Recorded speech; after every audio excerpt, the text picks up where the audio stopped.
Why do you think that sometimes your hair stands up in a funny way when you comb it? We're going to hear the read aloud titled, How Does Energy Make Your Hair Stand Up? You take off your hat and find your hair sticking straight up. You touch a doorknob after walking on a carpet and get a shock. A flash of lightning lights up the sky. What do these things have in common? They are all caused by a form of energy called static electricity. Everything is made up of tiny pieces of matter. We cannot see them, but they are there. Static electricity is a kind of energy made by tiny pieces of matter that push together and pull apart on each other. These pushes and pulls are caused by the charges in the tiny pieces of matter.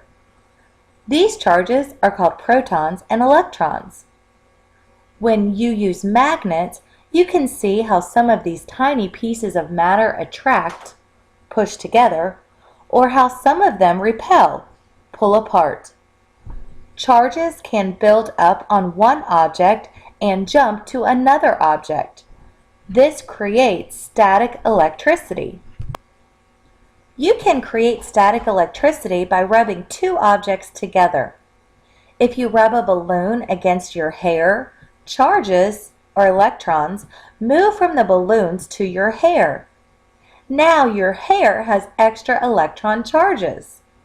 This can create some interesting effects. You end up with your hair sticking up into the air. The same thing can happen when you comb or brush your hair on a cold, dry day. Try this fun experiment with static electricity. Take a blown-up balloon and rub it on your shirt. When you rub two things together, you cause friction. The friction between the cloth and the balloon makes charges, electrons, jump from your shirt to the balloon. Now the balloon has more electron charges and will stick to the shirt or something else, such as a wall. When you stroll across a carpet on a dry day, the rubbing between your socks and the rug can move charges, electrons, from the rug to your body.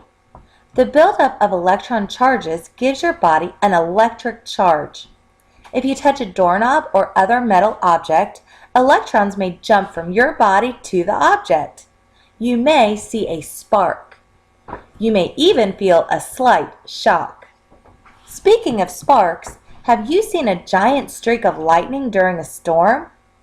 Lightning is a giant electric spark. Lightning is another effect of static electricity. Let's see how it happens. Storm clouds contain small drops of water and ice particles. Sometimes they rub against each other as moving air pushes them upwards. As the drops of water and ice particles rub together, they build up electrical charges. Some of the charged particles move to the top of the cloud. Some move to the bottom. As these particles move past each other, they create a spark. Sometimes one of these sparks travels down from a cloud. When it gets close to the ground, an electric current rushes up from a tall tree or building to meet it. That electric current makes the lightning that people see. Lightning can take different shapes, such as forks or streaks. Electricity is not only found in lightning. You use electricity every day. Electric current provides the energy you need to power lights, TVs, computers, and many other products. We use energy from electric current to produce heat, light, sound, and motion. Now we're going to go back through the pictures and I'm going to ask a question. If you need to, you can stop the video so you can really think about the answer to the question. Remember, if at any time you're not able to come up with the answer, you can always go back and listen to the read aloud again. What are the tiny parts everything is made of?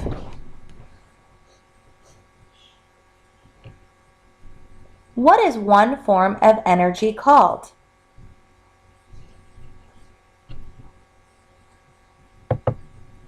What is one way to make static electricity?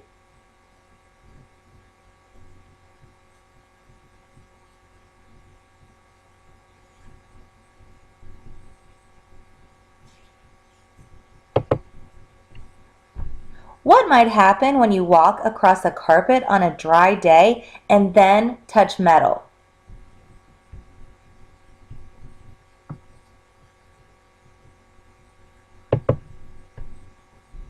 What happens when drops of water and ice particles in clouds rub together?